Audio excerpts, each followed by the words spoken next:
부처님 당시에 있었던 일입니다. 석가모니 부처님 당시에 아뚤라라는 이름을 가진 제가 신도가 있었습니다. 이름이 아뚤라입니다. 이 아뚤라는 머리를 기른 제가 신도였지만 자기 밑에 500명의 제자가 있었습니다. 하루는 아뚤라가 500명의 제자들과 함께 법문을 듣기 위해서 그 당시 굉장히 수행이 깊은 아주 청정하신 아라한 존재이신 레와따 스님을 찾아뵙게 됩니다. 레와따 스님께 500명의 제자와 함께 찾아간 아뚤라는 레와따 스님에게 공손하게 절 3배를 올리고 무릎을 꿇고 정중하게 법문을 청했습니다. 네, 레와따 스님은 깊은 내면의 명상을 통해서 모든 번뇌가 소멸하신 아라한이셨지만 평소에 법문하기를 좋아하지 않으셨다고 합니다. 굉장히 성격이 내향적이셨는지 홀로 묵묵하게 당신의 마음을 닦는 것을 좋아하셨지 사람들에게 법문하는 것을 즐기지 않으셨다고 합니다. 그래서 레와따 스님은 아무 말도 하지 않고 가만히 침묵을 지킨 채 가만히 앉아 계셨다고 합니다.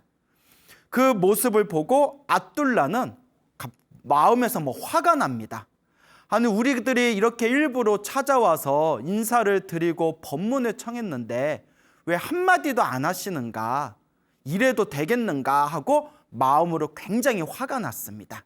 그래서 아뚤라는 이제 500명의 제자들과 함께 다른 스님을 찾아뵙게 됩니다. 그래서 두 번째 찾아뵌 스님이 바로 부처님 10대 제자 중에서 지혜제일이라고 불리웠던 사리불 스님을 찾아뵙게 됩니다. 그래서 사리불 스님에게 절 3배를 올리고 공손하게 사리불 스님께 법문을 청합니다. 사리불 스님께서 질문을 합니다. 아뚤라요, 그대는 법문을 듣고 오지 않았는가? 그런데 왜 다시 법문을 청하는가? 그때 아뚤라가 이와 같이 대답합니다. 저희가 앞서 저 레와따 스님을 찾아뵙고 레와따 스님에게 법문을 청했는데 아무 말도 하지 않고 가만히 침묵을 지키고 계셨습니다.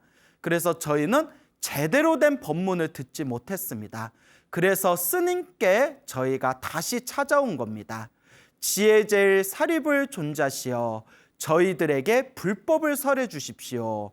그래서 사리불 스님께서 이 아뚤라와 500명의 제자들에게 아주 자상하고 아주 상세하고 아주 자세하게 법문을 설하셨다고 합니다. 근데 사리불 스님께서 부처님의 가르침을 자세하게 자상하게 세밀하게 법문을 하다 보니까 굉장히 내용이 복잡하고 굉장히 장황하고 그리고 법문이 너무 길어졌다고 합니다. 그러니까 아뚤라는 또 마음에서 화가 났다고 합니다. 아니, 법문을 청했는데 핵심만 쏙쏙 알아듣기 쉽게 법문을 하셔야지. 사리불 스님의 법문은 세밀하고 자세하지만 너무나 복잡하고 너무나 장황하다. 이래서야 무슨 법문이라 할 수 있겠는가 하면서 마음의 불만을 가지고 다시 자리에서 일어나서 500명의 제자들과 함께 아난다 스님을 찾아뵙게 됩니다. 이 아난다 스님, 또 다른 책에서는 그냥 아난 스님이라고 불리우고 있죠. 이 아난 스님께 공손하게 3배를 올리고 그리고 아난 스님에게 다시 법문을 청합니다. 그때 아난 스님이 다음과 같이 질문을 합니다. 아뚤라요, 그대는 이미 앞에서 레와따 스님께 인사를 드렸고 또한 사리불 스님께 인사를 드리고 법문을 듣지 않았는가? 그런데 왜 나한테 또 찾아와서 법문을 청하는가? 라고 아난 스님께서 질문을 합니다. 그때 아뚤라가 이렇게 대답합니다. 처음에 레와따 스님에게 법문을 청했는데 아무 말도 하지 않고 침묵을 지키고 계셔서 저희가 법문을 충분하게 듣지를 못했습니다.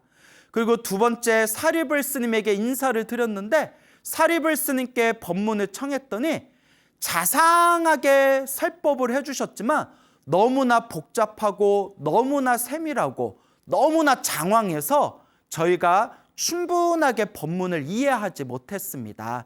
그래서 스님께 찾아왔습니다 라고 앗둘라가 대답을 합니다. 그래서 아남 스님이 이번에는 부처님 말씀 중에서 가장 핵심이 되는 굵직굵직한 내용을 간략하게 법문을 해주었다고 합니다. 근데 또 앗둘라가 마음에서 또 불만이 생긴 겁니다. 아니, 우리가 이렇게 어렵게 법문을 청했으면 좀 제대로 좀 설법을 해주시지, 왜 이렇게 법문을 하시는데 저렇게 간단하게 요약해서 설법을 하실까? 또 그렇게 불만이 생긴 겁니다. 그래서 이 앗둘라가 다시 500명의 제자들과 함께 부처님께 찾아갑니다. 그리고 부처님께 직접 찾아가서 부처님께 절 3배를 올리고 공손하게 부처님께 법을 청합니다. 근데 부처님은 이 모든 상황을 다 꿰뚫어 보셨겠죠. 그래서 부처님께서 앗둘라에게 다음과 같이 질문을 하십니다.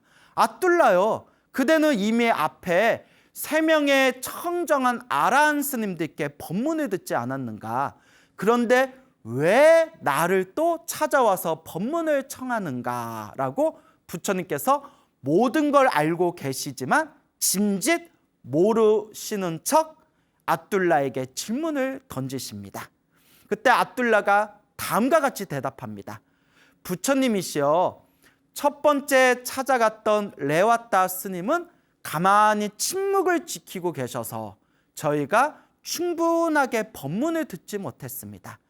두 번째 찾아간 사리불 스님께서는 자상하게 세밀하게 불법을 설해 주셨지만, 법문을 설해 주셨지만 너무나 복잡하고 너무나 장황해서 저희들이 제대로 법문을 이해하지 못했습니다. 그리고 세 번째 스님인 아난다 스님께서는 법문을 너무 간략하게 해주셔가지고 너무 법문을 요약해서 간단하게 설법을 하셔서 그 법문을 충분하게 저희들이 이해하지를 못했습니다. 그래서 부처님께 직접 찾아온 겁니다. 자, 그때 부처님께서 다음과 같이 말씀하십니다. 옛날에도 이와 같은 사람이 있었고 지금도 이와 같은 사람이 있구나. 옛날이나 지금이나 사람들은 쉽게 변하지 않는구나 라고 부처님께서 말씀하십니다.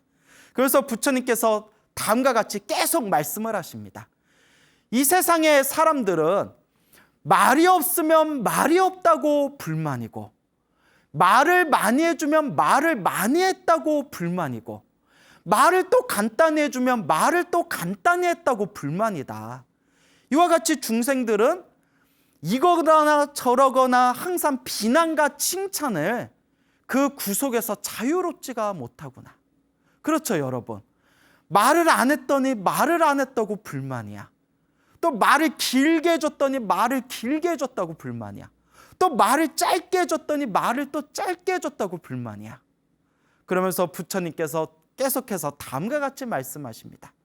옛날에도 사람들은 이랬고 지금도 사람들은 이렇다. 사람들의 습성은 쉽게 바뀌지 않는다. 항상 누군가를 비난하거나 항상 누군가를 칭찬하면서 이 비난과 칭찬이라는 울타리 안에서 자유롭지가 못하다. 사람들은 해와 달과 땅을 보면서 칭찬하는 사람도 있고, 해와 달과 땅을 보면서 비난하고 불만을 토로하는 사람들이 있다. 심지어는 모든 중생들을 제도하기 위해서 법을 설하는 부처님에게조차도 부처님을 향해서 칭찬하는 사람이 있는가 하면 부처님을 향해서 비난하고 불만을 토로하는 사람들이 있다. 예나 지금이나 사람들의 습성은 똑같다라고 하시면서 그 앗둘라가 들으라는 듯이 부처님께서 이와 같이 말씀하십니다. 어리석은 사람의 비난과 칭찬에는 귀 기울일 필요가 없다. 어리석은 사람의 비난과 칭찬에는 마음을 둘 필요가 없다. 어리석은 사람의 비난과 칭찬은 굳이 생각할 필요가 없다. 왜냐? 중생들은 항상 자기 마음에 들면 칭찬하고 조금이라도 자기 마음에 수틀리면 불만을 토로하고 비난하는 것이 바로 중생의 마음이기 때문입니다. 그래서 부처님의 초기 경전인 슈타니파타에서 다음과 같이 부처님께서 설법하십니다. 비난에도 흔들리지 말고 칭찬에도 흔들리지 말라. 다만 무소의 뿔처럼 혼자서 가라. 무소의 뿔처럼 묵묵하게 오로지 자신의 수행을 위해서 비난과 칭찬에도 흔들리지 말아라 라고 부처님께서 설법하고 계시는 겁니다. 그렇습니다, 여러분. 인생사 살아가면서 모든 사람들을 다 만족시켜 줄 수가 없습니다. 여러분, 이 세상에 있는 사람들을 전부 다 만족시켜 줄 수가 없습니다. 여러분, 예수님이 얼마나 훌륭한 분이었습니까? 그렇게 훌륭하신 예수님도 사람들의 모함을 받고 비방을 받아서 십자가에 걸려서 이 세상을 떠났지 않았습니까? 여러분, 소크라테스가 얼마나 훌륭한 분이었습니까? 그런데 우리 소크라테스 형님도 결국 사람들의 질투와 시기와 비방을 받고 마지막에는 사형 선고를 받아서 그렇게 사약을 먹고 죽지 않았습니까? 여러분, 공자님이 얼마나 훌륭하십니까? 근데 공자님이 살아생전에 사람들한테 엄청 손가락질 당하고 엄청 비방을 당하고 수많은 사람들에게 우롱을 당했습니다. 심지어 공자님이 살아생전에 사람들한테 상갓집 개같이 생겼다, 개같이 생겼다고 놀림까지 받았습니다. 이와 같이 모든 사람들을 만족시켜 줄 수가 없습니다.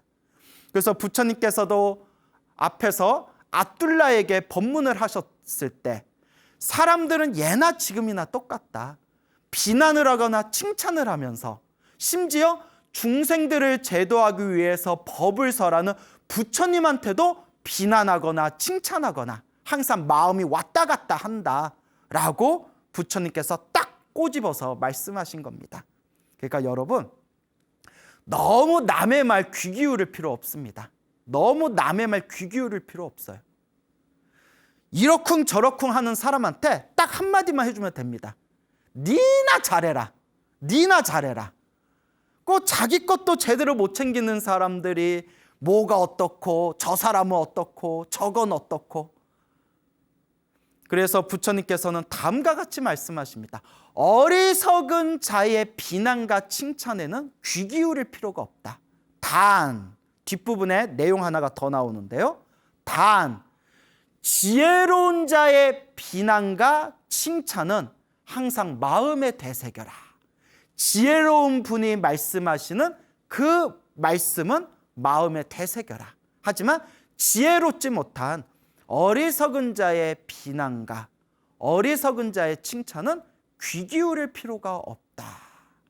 그래서 우리 이 사회에서 큰 문제가 생기고 있는 것 중에 하나가 악플 문화 있지 않습니까? 악플이라는 거.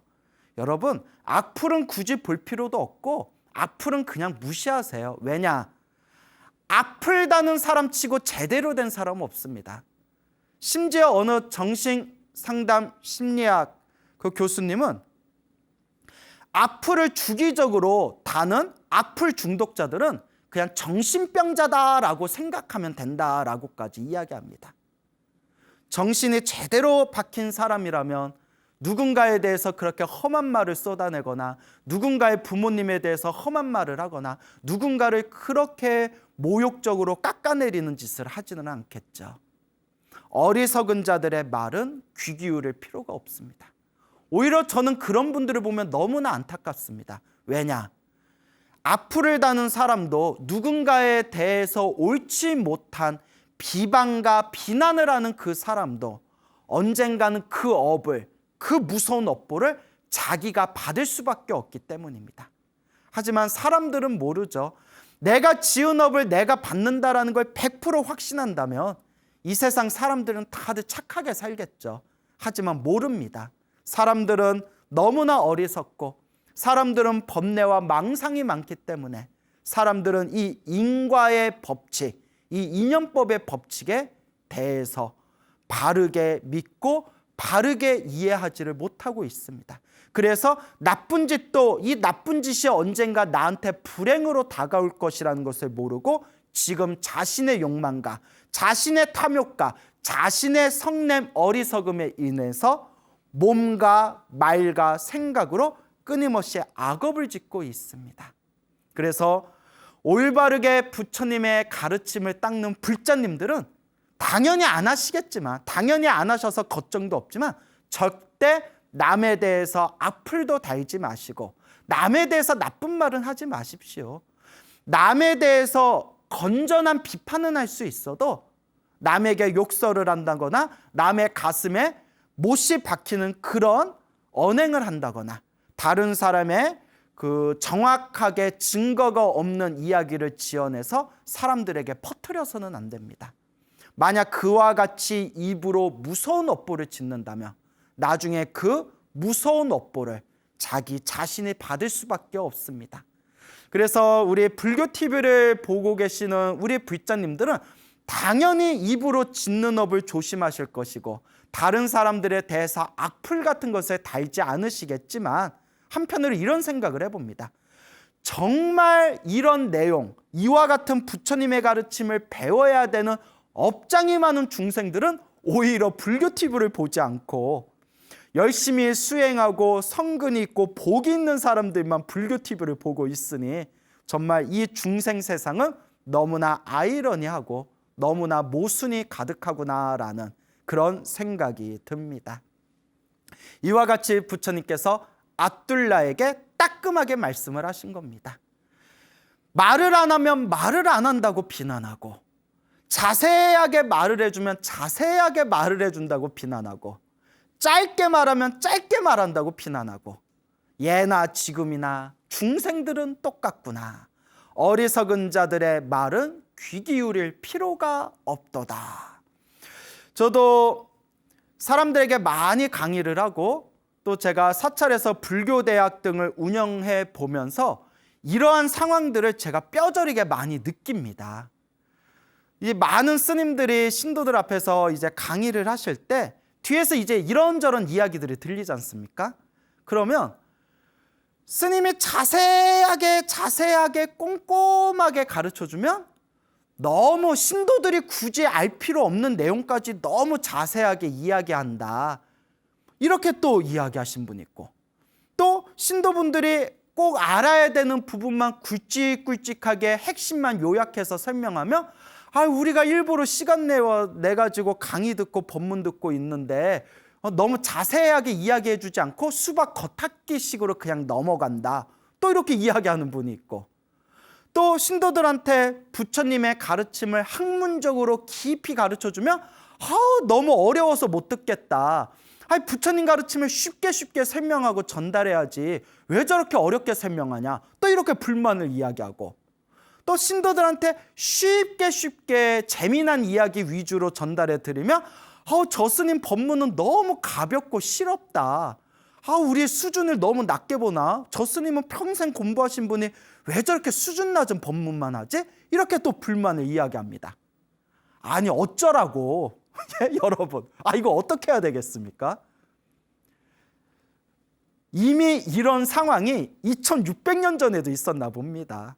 법문을 안 하시면 법문을 안 한다고 불만이고 사리불 스님처럼 자상하게 세밀하게 법문을 해주면 너무 길다고 툴툴거리고 안한 스님처럼 부처님의 가르침을 간략하게 설명을 해주면 또 너무 간단하다고 또 불만을 토로합니다.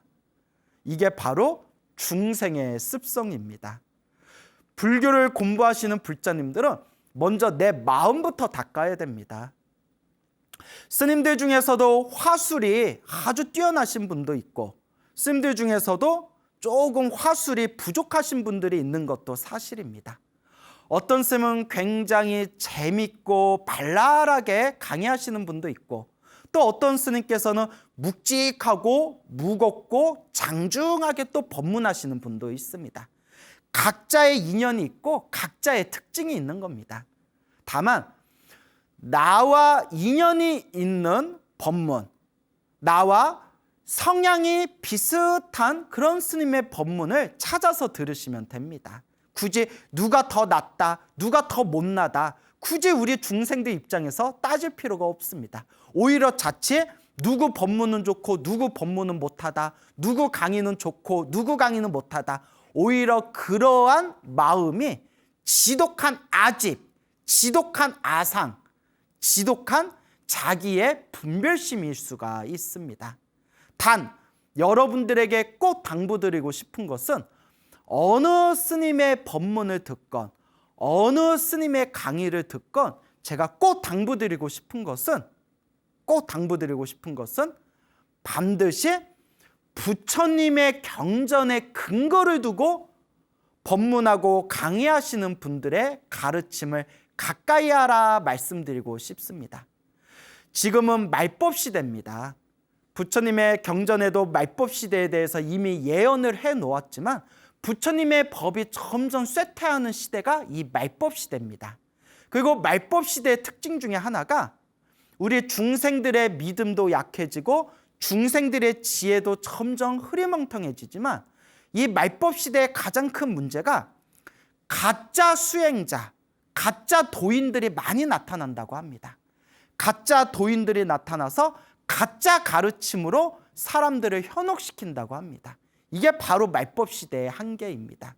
그러면 이러한 말법 시대에 우리 올바른 마음가짐을 가진 불자님들이 흔들리지 않고 우리 올바른 마음을 가진 불자님들이 올바른 견해로서 바른 길을 가고자 한다면 가장 중요한 핵심이 무엇일까요? 바로 부처님의 말씀을 의지해야 됩니다. 부처님의 말씀을 근거로 삼아야 됩니다. 부처님의 말씀을 모아놓은 경전으로서 근거를 삼고 경전을 의지해서 수행해야 됩니다. 그래서 부처님께서도 열반에 드시기 전에 안한 스님에게 부처님께서 간곡하게 권유하고 설법하시기를 사람에 의지하지 말고 법에 의지해라.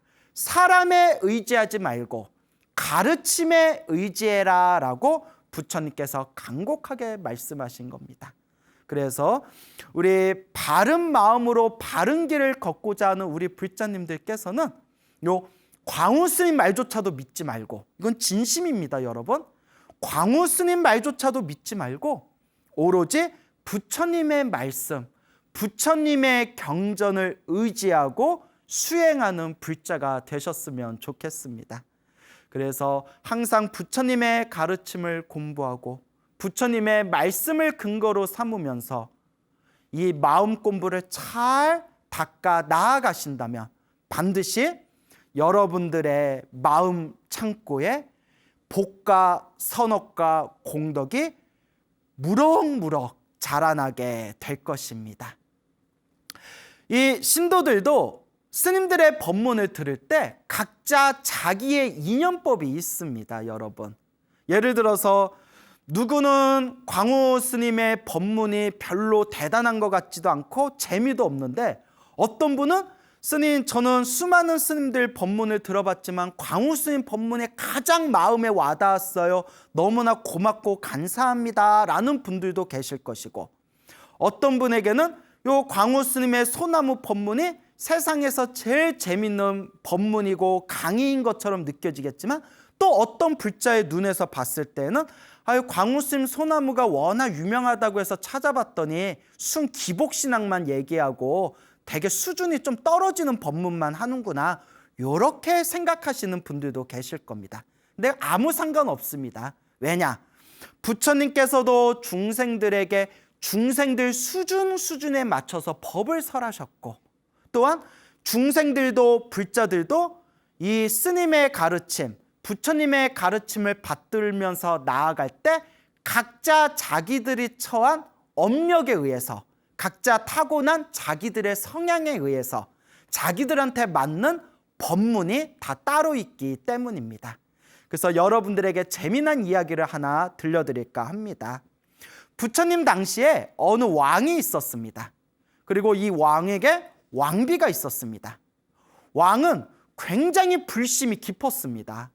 아주 불심이 깊었는데 이 왕비는 불심이 깊지를 못했습니다. 그래서 왕은 항상 왕비에게 부처님 가르침과 인연을 맺게 해주고 나의 사랑하는 왕비가 불심이 무럭무럭 자라서 부처님의 가르침에 귀의해서 마음 공부를 좀 잘했으면 좋겠다라는 그런 원력을 왕이 가지고 있었습니다. 왕은 자신의 사랑하는 아내인 왕비가 불자가 되기를 바랬고 큰 불심을 갖기를 바랬던 것이죠. 그래서 왕은 꾀를 내었습니다. 매일매일마다 성 안에 있는 500명의 스님들을 모시고 500명의 스님들에게 공양을 올린 뒤에 매일매일 점심 공양을 올린 뒤에 공양을 마치고 난 뒤 스님들 한 분 한 분께 매일매일 왕비와 함께 법문을 듣기로 꾀를 내었습니다.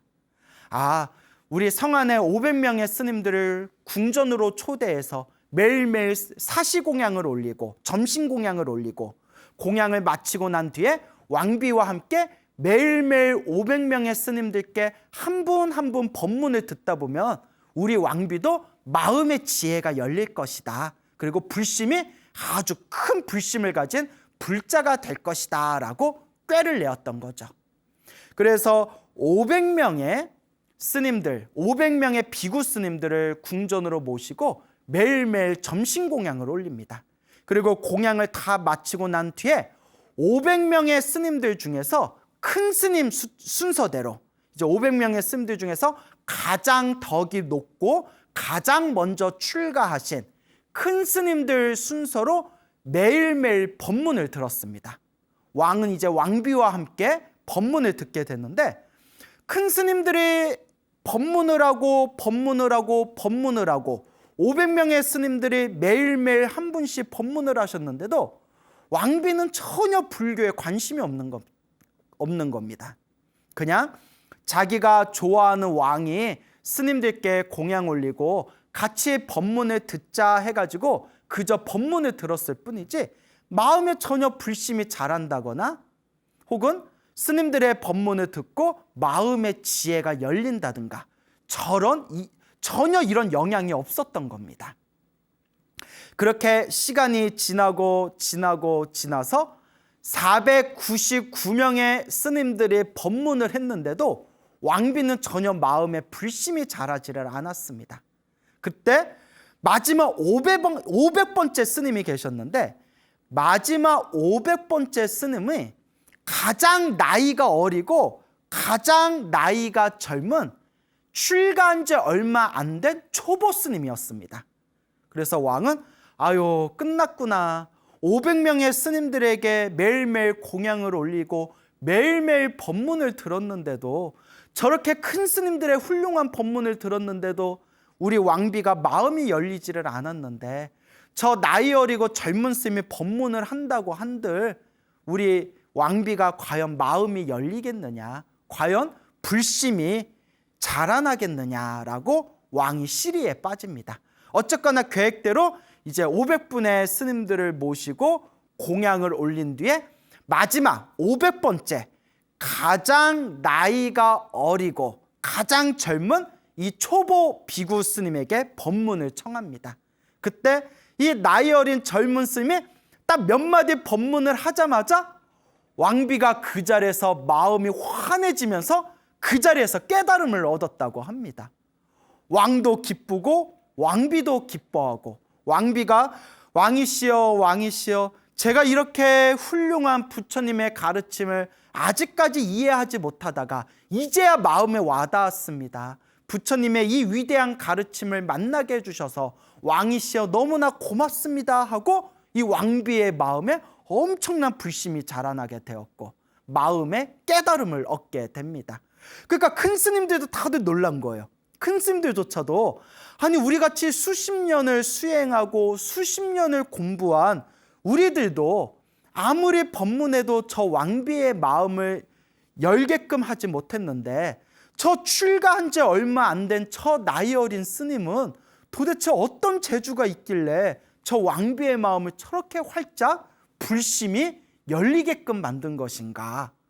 그러니까 이 큰 스님들이 그 젊은 스님 법문한 걸 들어봐도 별 내용이 없었거든요. 희한하다, 희한하다. 그래서 500명의 스님들이 부처님께 가서 그날 있었던 자초지종을 모두 다 설명을 합니다. 그리고 부처님께 다음과 같이 부처님께 여쭈어 봅니다. 거룩하신 부처님이시여, 거룩하신 세존이시여, 저 나이 어린 비구가 도대체 어떤 인연이 있었길래 몇 마디 하지도 않고 그렇게 심오한 법문을 하지도 않았는데 저렇게 왕비의 마음이 활짝 열리게 된 것입니까? 그때 부처님께서 미소를 지으시면서 부처님께서 다음과 같이 말씀하십니다. 비구들이여, 이 모든 것이 다 인연법이다. 이 모든 것이 다 인연법의 이치이다라고 부처님께서 말씀하십니다. 그리고 부처님께서 머나먼 과거 전생 이야기를 하십니다. 석가모니 부처님 이전에 다른 부처님 시대 때, 또 다른 부처님의 시대였던 수많은 과거 전생에 아주 사이가 좋은 남매가 있었다고 합니다. 아주 사이가 좋은 오빠와 여동생이 있었는데, 이 오빠와 여동생은 항상 스님들께 공양 올리는 것을 매일매일 즐겨하고, 그리고 항상 스님들께 공양 올리면서 복 짓는 것을 굉장히 좋아했다고 합니다. 어느 날 이 오빠가 스님들께 공양을 올리고 난 뒤에 공양을 마치고 나서 스님들 법문을 듣다가 마음에 확 와닿는 게 있었습니다. 그래서 마음에 무언가 큰 것을 느낀 이 오빠가 여동생에게 다음과 같이 말합니다. 동생아, 동생아, 내가 스님들께 법문을 듣고 나서 마음에 내가 크게 느낀 바가 있었다. 나는 이제 머리를 깎고 출가해서 스님이 되고자 한다. 나는 머리를 깎고 출가해서 스님이 되어 이 깨달음을 구할 테니 동생아, 너는 이 속가에서라도 꿋꿋하게 열심히 잘 살아야 된다라고 동생에게 이제 이별의 이야기를 하게 됩니다. 그때 여동생이 슬퍼하면서 이제 출가하겠다는 오빠에게 다음과 같이 이야기합니다. 오라버니께서 출가하지 않고 저와 함께 집에서 살면서 알콩달콩 서로 남매 우애를 즐기면서 살아간다면 저는 더 기쁘겠지만, 오라버니께서 큰 뜻을 품고 출가하시겠다는데 제가 어찌 잡을 수 있겠습니까? 오라버니, 대신 제가 한 가지 청이 있습니다. 언젠가 오라버니께서 큰 깨달음을 얻게 되시면 절대 잊지 마시고 저를 꼭 제도해 주시기 바랍니다. 저를 깨달음의 길로 이끌어 주시길 바랍니다. 오라버니, 꼭 저를 잊지 말아주세요 라고 오빠에게 부탁을 합니다. 자, 이제 눈치 빠른 분들은 이제 느낌이 확 오셨죠? 이와 같은 인연으로 그때 여동생은 이번 생에 왕비로 태어나게 됩니다. 왜냐? 과거 전생에서부터 항상 스님들께 공양을 올리면서, 항상 부처님과 스님들께 공양을 올리면서 복을 많이 지은 그 공덕의 힘으로, 복을 많이 지은 그 선업의 힘으로 이번 생에 물질적으로 아무런 부족함이 없고 큰 권세와 영화를 누리는 왕비로 태어나게 됩니다. 단, 이거 여러분들 아주 중요한 겁니다. 잘 들으셔야 됩니다. 단, 스님들께 공양 올리고 복 짓는 것만 좋아했지 지혜를 닦지 않아가지고, 법문을 듣거나 마음을 수행하거나 지혜를 닦지 않았기 때문에 왕비로 태어나는 복은 있었지만 어리석음의 힘이 강했다고 합니다. 정말 묘하지 않습니까? 이게 바로 인연법입니다. 스님들께 밥을 공양 올린 그 복의 힘으로 왕비라는 세속에서 잘 먹고 잘 살 수 있는 왕비로 태어났지만, 스님들께 공양 올려서 물질적인 복을 지을 줄만 알았지 지혜를 닦지 않았기 때문에 어리석음의 힘이 강했다는 겁니다. 그래서 아무리 스님들이 법문해줘도 제대로 알아듣지를 못했다는 겁니다. 정말 묘하고 묘한 겁니다. 그런데 마지막 500번째 젊은 스님을 만나고는 그 자리에서 몇 마디 법문을 듣고 마음이 환해지는 깨달음을 얻게 됩니다. 자, 눈치채셨죠? 그 500번째 젊은 스님이 바로 전생에 누구였을까요? 맞습니다. 오빠였습니다. 그때 이 여동생이 오빠가 출가할 때 오라버니 언젠가 오라버니가 깨달음을 얻으시면 저를 잊지 말고 꼭 저를 제도해 주십시오. 그때 오라버니가 그래 약속한다. 내가 꼭 너를 제도하겠다라는 머나먼 과거 전생의 그 인연법 때문에 앞에 499번째까지의 큰 스님들 법문을 들어도 마음에 깨달음을 얻지 못했지만 누구 법문을 듣고 전생에 저를 제도해 주십시오라고 약속했던 전생의 오빠였던 이번 생 나이 어린 그 스님의 법문을 몇 마디 듣고는 마음이 활짝 열리게 되었던 겁니다. 부처님께서 이와 같은 묘하고 미묘한 인연법의 이치를 설하시고 묘하고 미묘한 이와 같은 인연법의 가르침을 설하시면서 다음과 같이 말씀하십니다. 만남과 헤어짐이 모두 다 인연이고 일어나고 사라짐이 모든 것이 다 인연이고 스승과 제자로 만나는 것도 모든 것이 다 인연법이다. 그래서 결론은 여러분 항상 좋은 인연을 지으셔야 됩니다. 항상 좋은 인연을 여러분들이 맺으셔야 됩니다.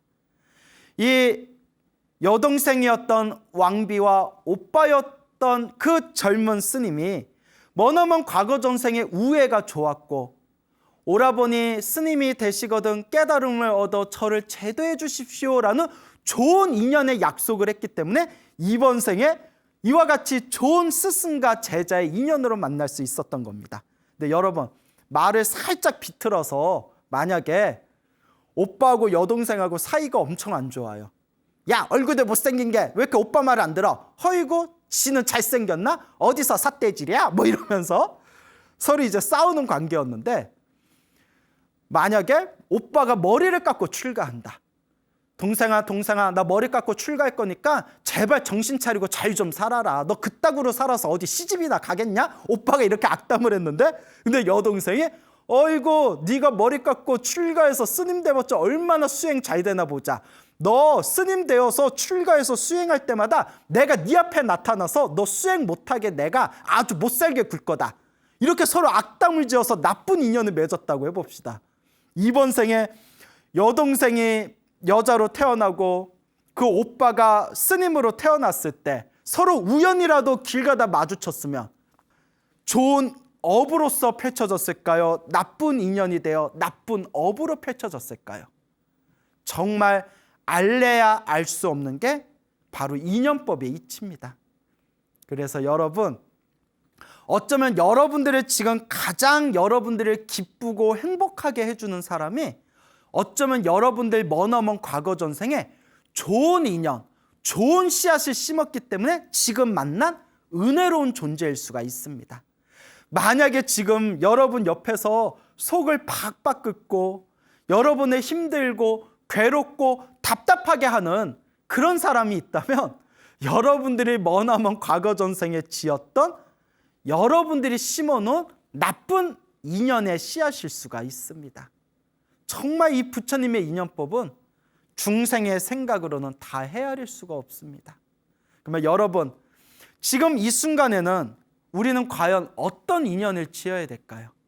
여러분들은 지금 이 순간 좋은 인연을 짓고 계시나요? 나쁜 인연을 짓고 계시나요? 여러분들은 지금 이 순간 말로, 구업으로 혹시 다른 사람들을 괴롭히거나 힘들게 하거나 상처 주고 있지는 않습니까? 혹은 여러분들 몸으로써 온갖 나쁜 업을 지으면서 다른 사람들을 힘들고 괴롭고 답답하게 만들지는 않습니까? 여러분 꼭 명심하셔야 됩니다. 좋은 업도 나쁜 업도 다 내가 지은 인연법입니다. 그래서 부처님께서는 비난해도 칭찬해도 흔들리지 말아라 라고 설법하셨습니다. 여러분들이 수많은 사람들에게 비난을 받는다면 그 수많은 사람들에게 듣는 그 비난도 사실 내가 지은 인연법입니다.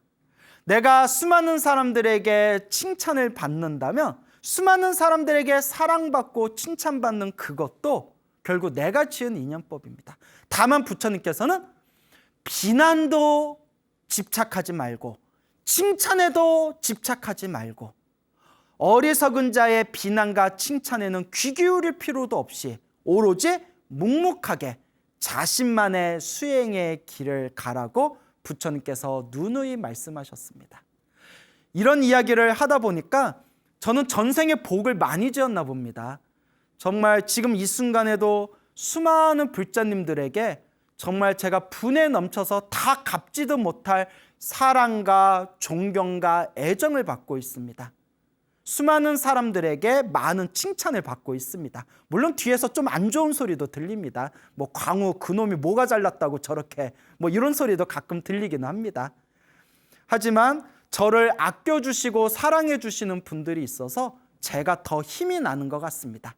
하지만 이것에 속아서는 안 됩니다. 사람 마음이라는 것은 항상 바람에 부는 갈대와 같습니다. 오히려 그 칭찬에 익숙해지고 사람들의 애정과 사랑에 익숙해지게 되면 저도 모르게 광우 스님의 마음 안에 교만심과 자만심이 생기게 될 겁니다. 오히려 사람들의 칭찬을 받고 교만심과 자만심이 생기는 그것 자체가 저를 오히려 좋지 못한 불행의 세계로 이끄는 업보가 되겠죠. 그래서 저도 항상 겸손하려고 노력하는데 그게 잘 안 됩니다. 저도 수행이 부족한지 겸손하자 해도 제 마음에서 알게 모르게 자만심이 생겨나는 것을 느낄 때가 있습니다. 하지만 이럴 때마다 스스로 되뇌어 봅니다. 사람들의 비난에도 집착하지 말고 사람들의 칭찬에도 집착하지 말자. 오직 지금 이 순간 복과 선업과 공덕을 쌓으면서 묵묵히 수행의 길을 걷자라고 항상 되뇌이고 있습니다. 많이 부족하지만 항상 그렇게 되새기고 있습니다. 여러분, 누군가 여러분들을 욕했다 하더라도 너무 귀 기울이지 마세요. 누군가 여러분들에게 막 잘났다 칭찬하더라도 절대 그것에 속아 넘어가지 마세요. 비난에도 칭찬에도 흔들림 없는 무소의 뿔과 같이 웹불소의 뿔과 같이 묵묵하게 자신의 수행의 길을 묵묵하게 꾸준히 닦아 나아가시기 바랍니다. 우리 사찰에서 백중기도가 한창 진행되어지고 있습니다. 백중기도라고 다 들어보셨죠? 자, 이 백중기도 아마 우리 불자 여러분들께서는 다들 잘 아시겠지만 그래도 간단하게 설명을 드리자면 우리 석가모니 부처님의 제자분 중에서 신통제일 목련존자라고 있었습니다. 목건련이라고도 부르고 목련이라고도 부르죠. 이 목련존자께서 이 목련 스님께서 이제 출가를 하시고 그리고 열심히 이제 수행을 하셔서 깨달음도 얻고 신통력도 얻으셨는데 이제 어머니가 세상을 떠났다는 그런 이야기를 듣게 됩니다. 그래서 신통력으로 우리 어머니가 어디 계시나 찾아봤더니 지옥에 떨어져 있는 것을 발견하게 됩니다. 그래서 쏘스라치게 놀라면서 어쩌다 우리 어머니가 지옥에 떨어지셨나 그렇게 슬픔에 잠기게 되죠. 그러니까 그렇게 훌륭한 아들을 낳았는데도 역시 또 부모하고 자식하고 또 각자의 업이 다 다른가 봅니다.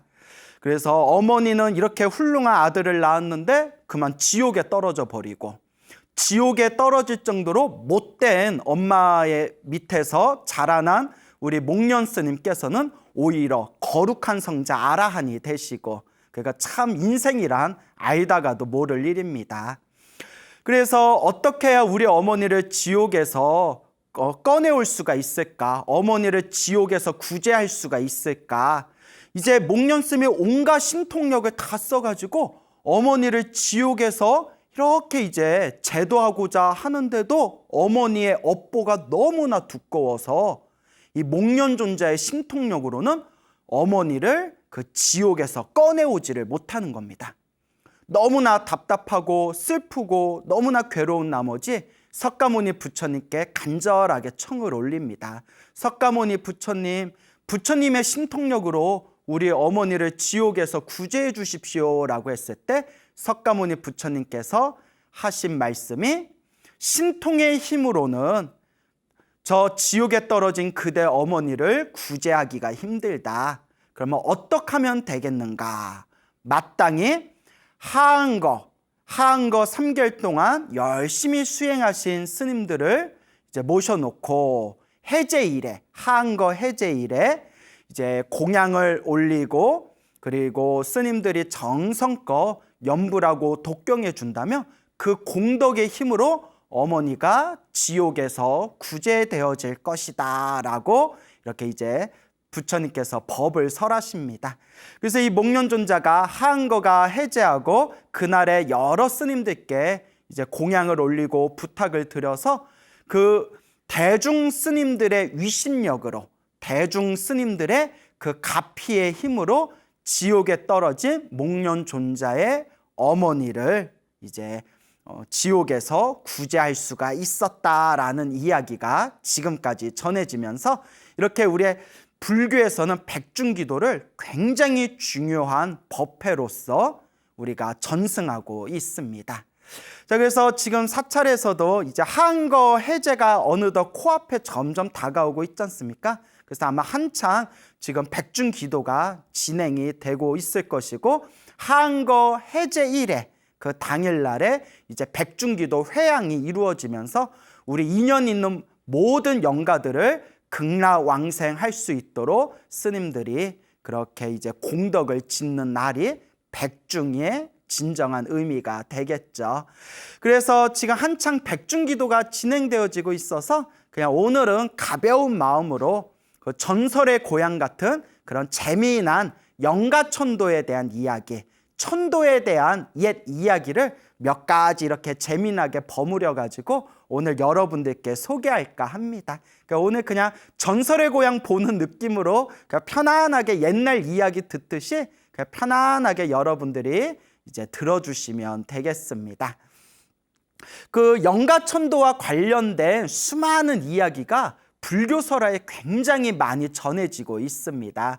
그래서 그 이야기들만, 영가들을 천도했다거나 아니면 괴로운 곳에 떨어진 중생들을 이제 좋은 곳으로 천도한 그런 이야기들만 모아놓은 것만 하더라도 이루 헤아릴 수 없을 정도로 굉장히 많은 이야기들이 있는데요. 그 중에서 오늘은 또 몇 가지 이야기 여러분들께 전해드릴까 합니다. 당나라 시대 때 있었던 일입니다. 그 당나라 시대 때 명도라는 스님이 계셨습니다. 이 명도 스님은 평생 금강경을 독송하던 스님이었습니다. 매일같이 정성스럽게 금강경을 독송하고 간절하게 이 금강경을 항상 수행 삼아서 이 금강경을 외우던 명도라는 스님이 계셨는데, 어느 날 그 비둘기 한 마리가 싹 날라와서 그 집의 기둥 위에다가 새 둥지를 만들더니 거기다 알을 낳고 그 새끼 2마리를 이렇게 키우고 있었다고 합니다. 그래서 이 자비심이 가득한 명도 스님이 항상 매일매일 그 지붕 위에 새 둥지에 그 새 새끼 2마리, 새 새끼 앞에서 항상 이렇게 합장하시면서 새들아 새 새끼야 새 새끼야 하니까 이상하네요. 뭐 새 새끼니까 새 새끼야 새들아, 내가 금강경을 독경한 공덕으로, 매일같이 금강경을 독송하셨지 않습니까? 내가 금강경을 독송하는 공덕으로 무럭무럭 잘 자라거라, 무럭무럭 잘 크거라 라고 매일매일 그 지붕 위에 새둥지를 바라보면서 명도 스님께서 항상 합장하시고 축원을 해줬다고 합니다. 그렇게 매일매일 그 새들을 향해 가지고 새 새끼야 새 새끼야, 금강경을 독송한 이 공덕의 힘으로 너희들이 무럭무럭 잘 크거라, 잘 자라거라, 이렇게 이제 축원을 해줬는데, 어느 날 요 새끼들이 이렇게 날개짓 연습하다가 그만 새끼 2마리가 뚝 땅에 떨어져 가지고 그만 죽어버렸다고 합니다. 그 스님이 너무나 가슴이 아파서, 아유, 이렇게 새로 태어난 것도 참 슬픈 일인데 제대로 날아보지도 못하고 이렇게 빨리 명이 다했구나라고 스님이 슬퍼하시면서 그 새들을 양지 바른 곳에 잘 묻어주고 또 새들을 위해서 금강경을 정성껏 그렇게 독경을 해줬다고 합니다. 그러다가 어느 날 명도 스님께서 어느 날 이렇게 잠에 들었는데 그냥 생생한 꿈을 꾸시게 됩니다. 꿈속에서 그 어린 소년, 어린 남자의 두 명이 쓱 나타나더니 스님, 혹시 저희를 알아보시겠습니까? 스님, 저희는 스님 지붕 위에 새둥지에 살았던 그 새새끼 두 마리입니다. 라고 꿈에서 명도 스님께 인사를 하는 겁니다. 스님, 저희들이 전생에 업장이 두꺼워서 이번 생에 새 몸으로, 축생의 몸으로 태어났는데 스님의 금강경 독송 소리를 들으면서 저희들의 공덕이 쌓이고 쌓여 저희들이 새 몸을 빨리 벗게 되었습니다. 라고 하는 거예요. 그러니까 그 새새끼 두 마리가 뚝 이렇게 죽은 게 새 몸을 빨리 벗기 위해서 그렇게 빨리 이제 새의 어떤 명을 빨리 마치게 되었던 것이죠. 스님의 금강경 독경 덕분입니다.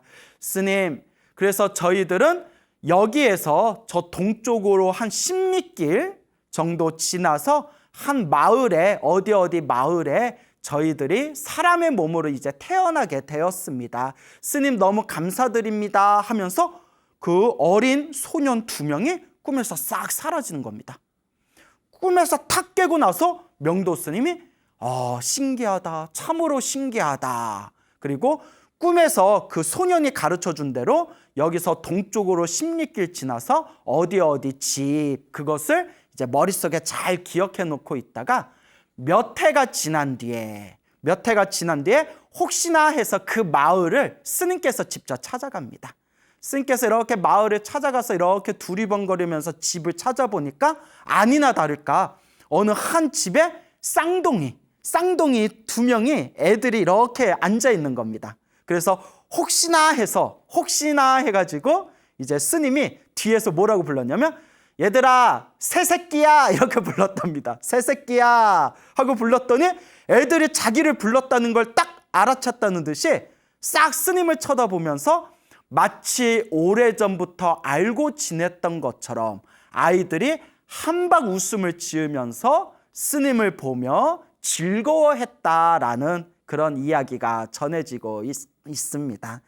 그래서 우리 한국 불교에서도 우리가 뭐 49제라든가 천도제를 우리가 이제 봉행을 할 때 영가분들을 위해서 금강경을 많이 독경해 드리거든요. 그래서 이제 사찰마다 조금씩 다르지만 뭐 아미타경을 독경해 주는 사찰도 있고 금강경을 독경해 주는 사찰도 있고 이제 여러 사찰마다 조금씩 특색이 있지만 예전부터 뭐 중국 불교라든가 한국 불교 등등에서는 이 금강경의 공덕이 너무나 뛰어나기 때문에 또 영가를 천도할 때 금강경을 많이 독경해 준 그런 사례가 아주 많습니다.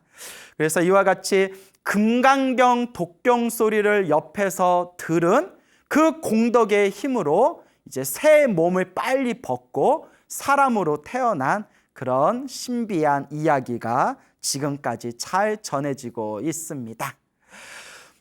같은 당나라 시대 때 이야기입니다. 그 당나라 시대 때 오가구라는 이름의 사람이 살고 있었습니다. 이제 오가구라는 이름의 사람이 살고 있었는데 오가구에게는 부인이 있었습니다. 부인의 성씨가 왕씨였다고 합니다. 왕씨. 그래서 이제 왕부인이라고 불렸겠죠. 그래서 이 부인이었던 이 왕씨가 어느 날 갑자기 세상을 떠나게 됩니다. 그렇게 이제 세상을 떠나고 나서 약 3년 정도가 지났을 때, 3년 정도가 휙 지났을 때 어느 날 이 남편이었던 오가구의 꿈에 이 3년 전에 죽었던 왕씨 부인이 나타나는 겁니다. 그래서 3년 전에 죽었던 부인이 꿈에 나타나가지고 남편이었던 오가구에게 여보, 내가 전생에 업이 두꺼워가지고 전생에 지었던 악업 때문에 내가 죽은 뒤에 이번 생에 뱀으로 태어났습니다. 제가 뱀으로 태어났습니다. 지금 저 황자파라는 곳에 황자파의 탑 밑에서 제가 살고 있는데 자 황자파는 그 당나라의 수도가 장안이거든요. 장안에서 남쪽으로 내려가면 아주 유명한 명승지가 있답니다. 아주 그냥 경치가 수려하기로 유명한 그런 작은 지역이 있는데 그곳을 이제 황자파라고 부른다고 합니다. 내가 황자파에 있는 탑 밑에 내가 지금 뱀으로 살고 있는데 이제 내일 모레면 이제 내가 뱀으로서 목숨이 다하게 되었습니다. 하지만 내가 아직도 악업이 남아있기 때문에 뱀으로서 목숨이 다했다 하더라도 제가 구제받기는 힘들 것 같습니다. 그러니 여보, 부디 내일 제가 있는 탑에 스님을 모셔와가지고 나를 위해서 금강경을 좀 독송해 주십시오. 저를 위해서 공덕을 좀 지어 주십시오. 라고 꿈에서 왕씨 부인이 부탁을 하는 겁니다. 우리 같으면 이제 뭐 제가 결혼은 안 해봤지만 이제 우리 같으면 그래도 같이 부부의 연을 맺었던 여자가 꿈속에 나타나서 여보 내가 전생의 악업으로 인해서 내가 뱀으로 태어났어요. 그래서 내가 이제 내일 모레면 뱀으로서 명이 다하게 되었는데 뱀의 몸을 벗었다 하더라도 아직도 악업이 남아있어가지고 제가 좋은 몸 받기가 힘들 것 같아요. 좋은 방법이 하나 있는데 스님을 모셔가지고 저를 위해서 금강경을 좀 독경해 주십시오. 저를 위해서 공덕을 좀 지어 주십시오. 이런 꿈을 꾸면 우리 같으면 당연히 해주죠. 그게 내가 그냥 헛꿈을 꾼 걸 수도 있겠지만 찝찝하잖아요. 꿈에 부인이 나타나서 죽은 부인이 그런 거 부탁하면 이게 진짠가 가짠가 헷갈려도 찝찝해서라도 금강경을 아마 독경해 줄 것 같은데 둘이 사이가 엄청 안 좋았나 봐요. 예? 오가구하고 왕씨 부인하고 사이가 안 좋았나 봐. 그 꿈속에서 남편이 꿈에 나타난 뱀으로 태어났다는 꿈에 나타난 그 부인한테 화를 내면서 막 꾸짖었대요. 어디 내 꿈에 나타나서 남편한테 이래라 저래라 하냐고 아마 막 꾸짖었나 봐요. 왜 꾸짖었는지는 책에 자세히 안 나와요. 다만 화를 내면서 꾸짖었대요. 그 남편도 좀 이상하죠. 그래서 제가 생각하기에는 둘이 사이가 안 좋았구나. 사이가 얼마나 안 좋았으면 죽은 부인이 나타나서 금강경 좀 독경해달라는데 거기다 화를 냈대요. 화를 내고 짜증을 내니까 부인이 침을 오가구 남편 얼굴에다 침을 태 하고 뱉었답니다. 태 하고 침을 딱 뱉으면서 꿈에서 딱 깼대요. 꿈에서 깼는데 그 꿈에서 침 맞은 자리가 화끈화끈거리면서 무슨 이렇게 독이 올라가지고 얼굴이 퉁퉁 부어가지고 너무나 얼굴이 아프더랍니다. 꿈속에서 그 침을 맞은 그 자리가. 그 오가구가 아이고 얼굴이야 하고 있을 때 때마침 잠자고 있던 오가구의 친형 오가구의 형 꿈에도 요 왕씨 부인이 나타났답니다. 왕씨 부인이 딱 나타나가지고 하는 얘기가 내 남편이 제가 꿈에 나타나서 남편한테 금강경 좀 독경해달라고 했는데 오히려 화를 내고 짜증을 내길래 제가 얼굴에다 침을 뱉었습니다. 그게 독이 서린 침이라서 쉽게 낫지가 않을 겁니다. 그러니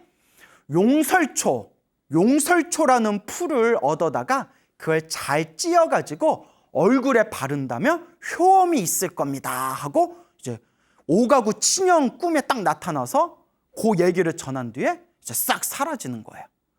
그러니까 이 오가구의 친형이 형님이 꿈에서 딱 깨고 난 뒤에 이게 무슨 꿈인가 하고 혹시나 해서 동생 오가구 집에 갔더니 아니나 다를까 오가구 얼굴이 퉁퉁 부어있잖아요. 이거 꿈이 진짠가 보다 싶어서 급히 사람을 시켜서 용설초라는 이제 풀을 얻어다가 잘 찧어가지고 이제 얼굴에다 발랐더니 그 도끼로 퉁퉁 부었던 얼굴이 싹 통증과 함께 싹 그냥 다 가라앉아 버렸답니다. 통증도 가라앉고 얼굴도 가라앉으니까 야야야 이거 진짠가 보다. 야야 이거 무시하면 안 된다. 큰일 난다 해서 부랴부랴 스님을 모시고 이제 황자파 그 꿈에서 왕씨 부인이 얘기했던 그 황자파 탑으로 갑니다. 이제 황자파 탑으로 갈 때 가족들도 집안 식구들도 이게 뭔 일인가 싶어가지고 같이 줄줄이 따라옵니다. 줄줄줄줄줄줄 이렇게 줄줄이 따라오는데, 그래서 황자파 앞에서 딱 이렇게 황자파 그 탑 앞에서 딱 이렇게 멈춘 뒤에 스님이 간절하게 정성스럽게 이제 독경을 해줬다고 합니다. 금강경 독경을 이제 끝날 때쯤 됐을 때 그 탑 부근에서 큰 긴 뱀이 한 마리 쑥 나타나더니 가족들을 바라보면서 머리를 두리번 하더니 마치 인사하는 듯한 고개짓을 한 뒤에 그 자리에서 목숨이 다 끊어졌다고 합니다.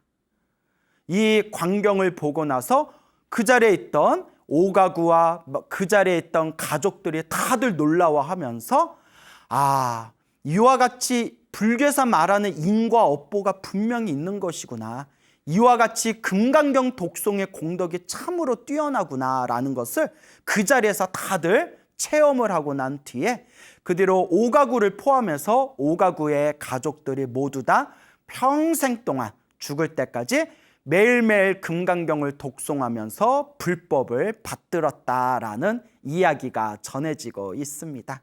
그래서 옛날부터 이 금강경 독송에 대한 영엄설화가 굉장히 많거든요. 그래서 우리가 항상 명심해야 되는 것이, 불교는 인과법이지 않습니까? 모든 것은 내가 지은 원인대로 그 결과를 내가 받는다라는 인과어변의 가르침이 바로 불법의 핵심입니다. 그래서 우리 불자들은 항상 알게 모르게, 내가 지금까지 살아오면서 알게 모르게 몸과 말과 생각으로 지었던 나의 이 업보들을 이번 생에 잘 닦아야 됩니다. 그래서 우리가 항상 알고 지었건 모르고 지었건 이 몸과 말과 생각으로 지었던 이 업보들이 내가 죽은 뒤에도 계속 따라다니기 때문에 내가 지었던 이 업보를 조금이라도 소멸하고 조금이라도 녹이기 위해서는 매일매일 기도하고 염불하고 수행해야 된다라는 것을 꼭 명심하시길 바랍니다. 그래서 이와 같이 금강경에 대한 아주 재미난 영엄설화가 불교설화를 찾다 보면 아주 많이 나옵니다. 자, 그리고 명나라 시대 때 있었던 일입니다. 자, 이제 당나라에서 이제 훌쩍 뛰어가지고 이제 명나라 시대 때 있었던 이야기인데, 그때 명나라 시대 때 성천이라는 스님이 계셨습니다. 성천이라는 스님이 계셨는데 평소에 항상 법화경을 매일매일 독송하면서 수행을 아주 잘하던, 수행을 열심히 하던 그런 스님이었다고 합니다. 그런데 어느 날 이 성천 스님이 머무르고 있던 절에 주동연이라는 사람이 찾아왔다고 합니다. 이 주동연이라는 사람이, 성이 주씨고 이름이 동연인가 봐요. 주동연이라는 사람이 이제 성천 스님을 찾아와서, 스님, 오래전에, 몇 해 전에 저의 어머님께서 세상을 떠나셨는데 저의 어머니를 위해서 좀 독경을 해주십시오. 저의 어머니가 좋은 곳에 가시라고, 혹은 만약에 좋은 곳에 계시다면 더 큰 복을 누리시라고 저희 어머니를 위해서 독경을 해주십시오. 영가천도 독경을 좀 해주십시오 라고 이제 청을 올렸다고 합니다. 그래서 이제 성천 스님께서 그 주동연이라는 불자의 어머님을 위해서 정성껏 법화경을 독송했다고 합니다. 그래서 우리 불자님들 중에서도 뭐 법화경 독송하시거나 법화경 사경하시는 불자님들 굉장히 많으시죠? 그래서 이 성천 스님께서 법화경을 정성껏 이제 독경을 하셨는데, 성천 스님이 이제 주동연이라는 그 불자의 어머니를 위해서 법화경 독송을 다 마치고 난 뒤에 이제 주동연이 이제 집으로 돌아왔답니다. 집으로 돌아왔는데, 집으로 돌아와 봤더니 아니 주동연의 그 집에 굉장히 힘이 센 좋은 소가 있었다고 합니다. 아주 힘이 센 좋은 소가 있었는데, 근데 어머니를 위해서 법화경 독송을 마치고 나서 집에 왔더니 그 소가, 그 멀쩡하고 건강하고 힘이 좋았던 소가 갑자기 드러누워가지고 꽥 하고 죽어버린 거예요. 그러니 평소에 그 소를 아끼던 이 주동연이라는 사람이, 뭐 옛날 농경 민족에서는 소가 큰 재산이지 않습니까?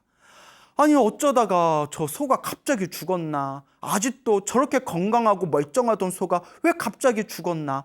왜 하필이면 절에 가서 독경하고 공덕 짓고 왔는데 집안에 오히려 더 좋은 일이 생겨야지 왜 저렇게 소가 죽었나라는 의심이 들더랍니다. 그래서 주동현이 신기하다, 희한하다, 별일이 다 있다 이렇게 이제 마음속에 오만 의심이 들지 않았겠습니까? 그런데 또 이제 그날 꿈을 꿉니다. 꿈을 꿨는데 몇 해 전에 돌아가신 어머니가 이제 꿈에 나타나신 거예요. 어머니가 꿈에 싹 나타나시더니 아들아 아들아 라고 이제 꿈에서 어머니가 아들을 부르면서 아들아 내가 죽은 뒤에 전생에 빚이 많아가지고 그 빚을 갚느라 내가 너네 집안에 소로 태어났었다. 소로 태어나서 내가 그 빚을 갖고 있는 와중에 네가 나를 위해서 그 성천 스님이라는 분에게 법화경을 독송해가지고 그 공덕을 나한테 줬기 때문에 내가 이렇게 빨리 소의 몸을 벗게 되었다 라고 그렇게 이제 아들아 아들아 하면서 어머니 꿈을 꾸게 된 거예요. 꿈에서 딱 깨고 나서 야 살다 이런 일이 다 있구나, 별일이 다 있구나 싶어가지고 그 다음날 다시 이제 성천 스님을 찾아가서 성천 스님께 그 자초지종을 설명한 뒤에 스님 저의 어머니를 위해서 다시 한번 정성껏 독경을 좀 올려주시기 바랍니다 라고 이제 부탁을 합니다. 그래서 이제 성천 스님이 그 어머니를 위해서 이제 공양을 올리고 그리고 그 어머니를 위해 정성껏 독경을 하면서 그렇게 이제 천도 발언을 했더니 그 다음날 그 성천 스님께서 법화경을 간절하게 독송해 주시고 나서 이제 다시 그 다음날 이 주동현의 꿈에 다시 어머니가 나타났다고 합니다. 아들아 아들아 너무나 고맙다. 참으로 고맙다. 너 덕분에 내가 빨리 사람 몸을 받게 되었다. 정말 고맙다 아들아 라고 그렇게 아들에게 마지막 작별 인사를 하면서 어머니가 이제 좋은 곳으로 떠나게 되셨다라는 그런 법화경 영엄설화가 전해지고 있습니다. 그러니까 우리 불자 여러분들께서도 살아생전에 부모님한테 효도를 제대로 못해서 아쉬웠던 분, 답답하셨던 분, 뭔가 조금 내가 부모님께 제대로 효도를 못해서 좀 마음에 숙제 같은 그런 어떤 짐이 느껴지시는 분들은 한번 돌아가신 부모님들을 위해서 금강경도 좋고 법화경도 좋고 부처님의 대승경전을 정성스럽게 독경하시거나 정성스럽게 사경하셔서 내 돌아가신 부모님과 나와 인연 있는 영가들을 위해서 이 부처님의 가르침을 독송한 대승경전을 독송한 이 공덕을 회양하겠습니다 라는 마음으로 한번 기도를 하면 어떠시겠습니까? 부처님의 가피는 너무나 위대하고 너무나 신비롭습니다. 사람이 살아가면서 우리가 항상 느끼고 또 항상 마음으로 우리가 항상 생각이 나는 것 중에 하나가 왜 사람은 살아가면서 좋은 일도 생길 때가 있고 나쁜 일이 생길 때도 있을까? 왜 어떤 사람은 행복하게 살아가고 왜 어떤 사람은 불행하게 살아갈까? 이런 여러 가지 또 의심들이 일어나지 않습니까? 불교에서는 이 모든 게 다 인과법이라고 합니다. 모든 것이 다 내가 지은 인연법, 모든 것이 내가 지은 원인과 내가 지은 결과에 의해서 펼쳐진 인과어변의 가르침이라고 합니다.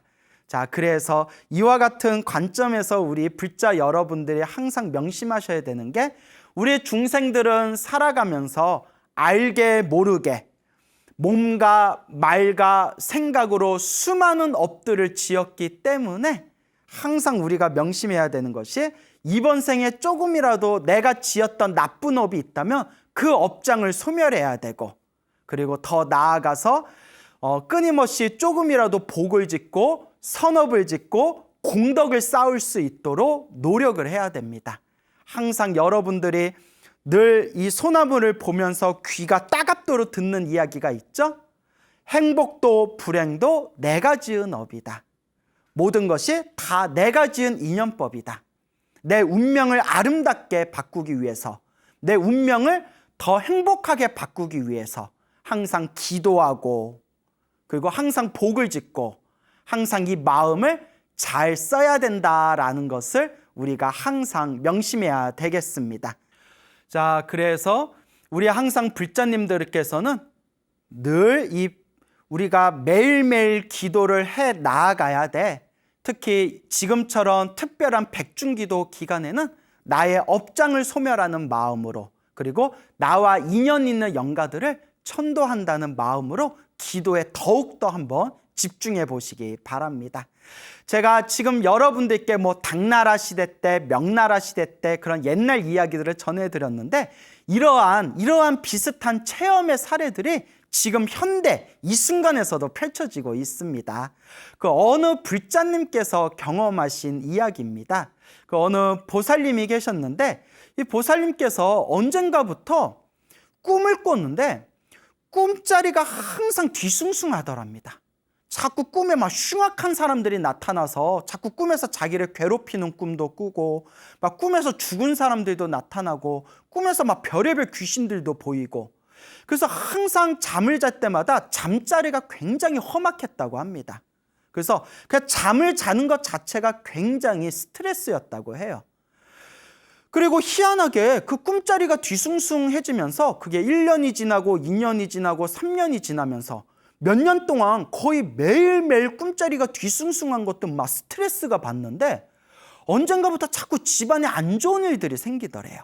그 꿈자리가 뒤숭숭할 때마다 항상 집안에 안 좋은 일이 생기니까, 어떨 때에는 어느 날 꿈자리가 안 좋을 때는 이거 또 집안에 안 좋은 일이 생기려나? 그런 막 엄청난 스트레스가 느껴질 정도였다고 합니다.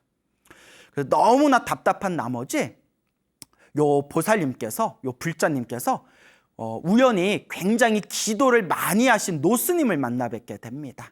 그래서 기도를 많이 하셨던 그 노스님을 이제 만나 뵙고 이런저런 이야기를 하다가, 이제 자기가 항상 꿈자리가 뒤숭숭하고, 그리고 꿈자리가 안 좋을 때마다 집안일에 자꾸 시끄럽고 막 속 끓는 이야기들이 막 그렇게 생긴다, 이런 이제 말씀을 드렸더니, 그 노스님이 이렇게 이제 고개를 끄덕끄덕거리면서 그 불자님 집안에 그 영가작용이 많은 것 같다.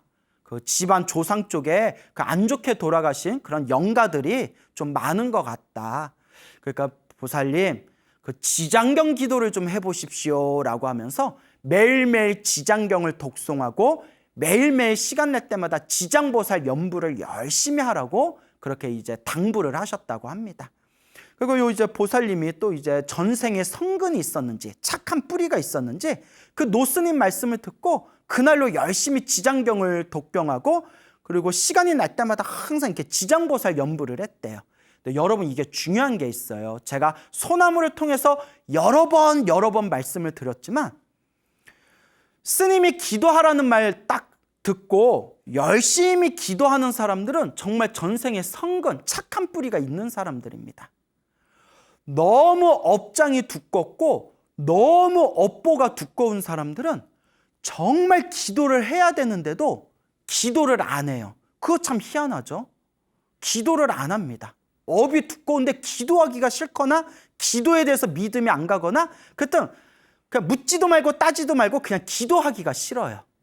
그리고 또 기도를 하기는 하는데 자꾸 장애가 생겨요. 막 기도하면서, 어떤 분은 기도하면서 자꾸 뭐 하품이 나온다는 분, 자꾸 뭐 짜증이 나고 화가 난다는 분, 어떤 분은 기도 좀 하려고 하면 그렇게 몸이 아프대요. 이것도 다 업보고 업장입니다. 자꾸 내가 기도를 못하게 나를 뒤흔드는 거거든요. 그 고비를 이겨내야 됩니다. 그래서 기도를 하면서 뭐 자꾸 이런저런 현상들이 일어날 때마다, 지금 내 업이 소멸되고 있는 과정인가 보구나. 이런 고비들을 이겨내야 내가 내 업장을 소멸하고 내 공덕과 내 선업을 더 쌓아나갈 수가 있구나라는 것을 마음속에 계속 중심을 세우면서 기도에 집중해야 됩니다. 하지만 전생에 착한 뿌리가 있으신 분들은 기도하는 것을 매일매일 즐거워하고 매일매일 습관처럼 매일매일 기도를 하시지만, 정말 좀 업보가 두꺼운 사람들은 기도를 안 하거나 기도를 하더라도 제대로 집중을 못 하더라라는 것을 제가 수백 명의 불자들을 보면서 제 나름대로 그런 결론들을 얻게 되었습니다. 이건 또 제 얘기만 그런 게 아니라 그 기도 많이 하신 큰 스님들이 또 다 똑같은 말씀을 하셨어요. 야, 광우야, 정말 업장이 두꺼워서 기도해야 되는 사람들이 희한하게 기도를 안 한다. 그리고 기도를 하더라도 너무 업장이 두꺼우면 기도에 집중을 못하고 자꾸 낮아빠진다. 이런 얘기를 이제 옛 어른 스님들께서 그렇게 지나가는 말로 툭툭 던지신 적이 있습니다. 참 묘하죠. 그래서 여러분들이 만약에 기도를 하는데 너무너무 집중이 안 되고 막 힘들고 짜증 날 때, 내 업장이 녹고 있는 과정이구나, 이 고비를 넘겨야 내 팔자가 바뀌는 거구나 라고 중심을 딱 세우면서 매일매일 조금씩이라도 그 자신만의 기도에 집중하시기 바랍니다. 그래서 이 보살님이 매일매일 이제 지장경을 독송을 하시는데, 그 지장경을 독경하고 지장보살 연부를 하면서 점점 꿈자리가 좋아지는 거예요. 예전에 일주일에 6번 악몽을 꿨다면 점점 일주일에 5번, 4번, 3번, 일주일에 한두 번 점점 이제 꿈자리가 편안해지니까, 야, 이거 진짜 뭔가 있나 보다. 이거 진짜 효험이 있나 보다. 그래서 뭔가 마음의 맛을 느끼니까, 뭔가 체험의 맛을 느끼니까, 내면의 맛을 느끼니까 재미가 붙어가지고 더 열심히 기도하셨대요. 그렇게 더 열심히 기도를 하셨는데, 그렇게 지장경을 한 몇백 독 정도 했대요. 몇백 독. 몇백 독이면 엄청난 거죠. 몇십 독도 아니고 몇백 독을 이제 지장경을 했는데, 지장경 몇백 독 한 몇 년에 걸쳐서 했겠죠. 어느 날 꿈을 꿨는데, 꿈에서 평소에 그 꿈에서 자주 보였던 그 흉악한 사람들, 막 그 귀신들, 막 그 죽은 사람들, 막 그런 이상한 악귀들이 다들 새 옷을 입고, 깨끗한 새 옷을 입고 밥상을 차려놓고 밥을 맛있게 먹더니 다들 멀리 떠나는 꿈을 꿨대요. 그래서 꿈에 보이던 그 흉악한 사람들이 다들 이제 깨끗한 옷으로 갈아입고 그렇게 좋은 얼굴로 밥상에 차려진 밥을 맛있게 자신 뒤에 다들 멀리 떠나는 꿈을 꾸고 난 뒤에는 다시는 악몽을 꾸지 않으셨대요. 말 그대로 영가천도가 된 거죠. 그동안 알게 모르게 묵혀 있었던, 머나먼 전생에서부터건 혹은 조상 대도로 묵혀 있었던, 나와 인연이 있었던 영가들이 그렇게 다들 이제 좋은 곳으로 천도가 된 겁니다. 그러면서 그토록 자신을 괴롭혔던 그런 집안 안팎의 그런 여러 가지 안 좋았던 일들이 싹 사라지면서 너무나 크나큰 부처님의 가피를 체험하게 되었다라는 그런 불자분의 이야기가 있습니다. 참으로 신기한 일이 아닐 수가 없습니다. 예전에, 오래전이었어요. 몇 년 전에 어느 보살님이, 중년의 보살님이 계셨는데 좀 너무나 힘들고 괴롭고 답답한 일들이 있으니까 저한테 스님 어떻게 해야 되겠습니까? 라고 해서 업장을 소멸해야 됩니다 라고 하면서 그분한테 제가 지장경 100독을 하십시오 라고 얘기했어요. 한글로 번역된, 우리말로 해석된 지장경 100독을 한번 해보십시오.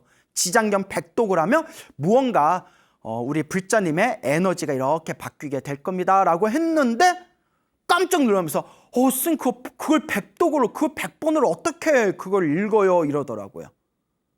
그래서 그 순간 제가 마음으로 아직 멀었다. 업이 두꺼울수록 더 많이 기도해서 그걸 녹여야 되는데, 성근이 있는 사람은 지장경 100독 하세요 라고 하면 힘들지만 한번 해보겠습니다 라고 반응하고, 아직 업이 두꺼운 사람들은 너무 많아요. 그거 어떻게 해요? 그거 100독, 10독도 아니고 그 많은 걸 어떻게 해요? 그러면서 또 바깥으로 다른 사람들 찾아다니면서 제가 힘든데 어떻게 하면 되겠습니까? 제가 힘든데 어떻게 하면 되겠습니까? 백날 밖으로 찾아봤자 정답은 없습니다. 내가 지은 업은 내가 풀어야 된다. 내가 지은 숙제는 내가 풀어야 된다. 내가 지은 빚은 내가 풀어야 된다. 그게 인과법입니다. 그러니 우리가 인생을 살아가면서 힘들고 괴롭고 답답한 일이 있다면 정말 간절하게 피눈물을 흘리는 마음으로 간절하게 기도하면서 업장 참여를 해야 된다라는 것을 꼭 명심하셔야 됩니다. 그래서 그 불자님 같은 경우는 지장경을 몇백 독을 했대잖아요. 몇백 독. 그러니까 100독 이상을 하신 거예요. 몇백 독. 그 정도로 간절하게 기도를 했기 때문에 그렇게 자신의 팔자, 자신의 운명의 에너지를 바꿀 수가 있었던 겁니다. 몇백 독이면 하루에 한 독씩, 보통 지장경 하루에 지장경을 한 번 이렇게 읽는데 한 2시간에서 3시간 사이 정도 걸리거든요. 한 2시간 반에서 3시간. 천천히 읽으면 한 3시간 좀 넘게도 걸리는데, 보통 매일매일 지장경 독송하시는 분한테 얼마나 걸리십니까 하면 보통 빨리 읽으면 2시간, 이렇게 좀 적당히 속도를 조절하면 2시간에서 3시간 안에는 그렇게 지장경을 한글로 된 지장경을 한 번 다 읽습니다라고 하더라고요. 그래서 매일매일 그렇게 금강경도 좋고 법화경도 좋고 지장경도 좋습니다. 매일매일 자신의 기도를 통해서 내 업장을 녹여나가야 된다라는 것을 꼭 명심하시길 바랍니다. 몇십 년 전에, 수십 년 전에 그 중국 불교에서 활동하시던 홍일대사라는 아주 큰 스님이 계십니다. 그 근대 중국 불교 4대 고승이라는 분이 있거든요. 그 4대 고승 중에 한 분이 바로 이 홍일대사라는 분이 계시는데, 지금도 저 중국 불교나 대만 불교에서는 아주 존경받는 큰 스님이십니다. 이 홍일대사에게 친한 도반 스님이 있었답니다. 그 현진이라는 스님이 계셨는데, 홍일대사의 친한 도반이었던 현진 스님이 출가 전에 지방을 관리하던 그 관리직에 있었다고 합니다. 근데 그 당시에 얼마나 도적대나 마적대들이 많았었지 않습니까? 그래서 지방 관리하는 관리직에 있으면서 그 도적대들을 소탕하게 되었는데, 그때 원치는 않았지만 아무래도 도적대를 소탕하는 그런 와중에서 굉장히 수많은 좀 살생을 저지르게 되었다고 합니다. 그래서 어느 날 인생의 무상함을 느끼고 머리를 깎고 출가를 하셨는데, 그 오뢰사라는 절에 머무르고 계셨답니다. 오뢰사라는 절에 머무르고 있을 때 자기가 그 소탕했던 도적대들이 꿈에 막 나타나가지고 현진 스님을 막 괴롭히더랍니다. 몇 날 며칠 동안 꿈에 그 죽었던 도적대들이 나타나서 왜 우리를 죽였냐라고 자꾸 이제 자기를 괴롭히니까 너무나 이제 스트레스를 받고 막 공포심에 떨다가 내가 부처님 제자인데 부처님 법에 의지해야지라는 마음이 생기면서 나무 아미타불 연부를 지극정성을 하셨다고 합니다. 나무 아미타불 지극정성으로 나무 아미타불 연부를 매일매일 정말 목숨 걸고 나무 아미타불을 연부를 했더니 나중에는 꿈에서도 나무 아미타불 연부를 할 정도가 됐다고 합니다. 꿈에서도 나무 아미타불 연부를 할 정도가 되면서 꿈에서 도적대들이 나타났을 때 습관처럼 저절로 그 도적대들을 향해서 습관처럼 나무 아미타불 연부를 할 때마다 그 꿈에 나타난 그 귀신들이 이렇게 다들 사라지는 꿈을 몇 번 꾸고 나서는 그 뒤로는 단 한 번도 꿈속에서 그 죽은 귀신들이 나타나지 않았다라는 그 이야기를 현진 스님께서 그 홍일대사라는 그런 어른 스님에게 직접 자신의 체험담을 이야기해 준 게 지금까지 그 이야기가 전해지고 있습니다. 그러니까 여러분, 우리 인간이 헤아릴 수 있는 세계는 한정되어져 있습니다. 요새 무슨 물질 문명이 너무 발달하다 보니까 이런 영적인 세계에 대해서 우리가 잘 안 믿는 경향이 있는데, 불교에서 하고 있는 49제나 천도제나 백중 같은 게 다 엉터리는 아닙니다. 다 나름대로의 이유가 있어서 우리 선지식들께서 만들어 놓으신 그런 중생을 제도하는 법 중에 하나가 바로 이런 천도의식이 되겠습니다.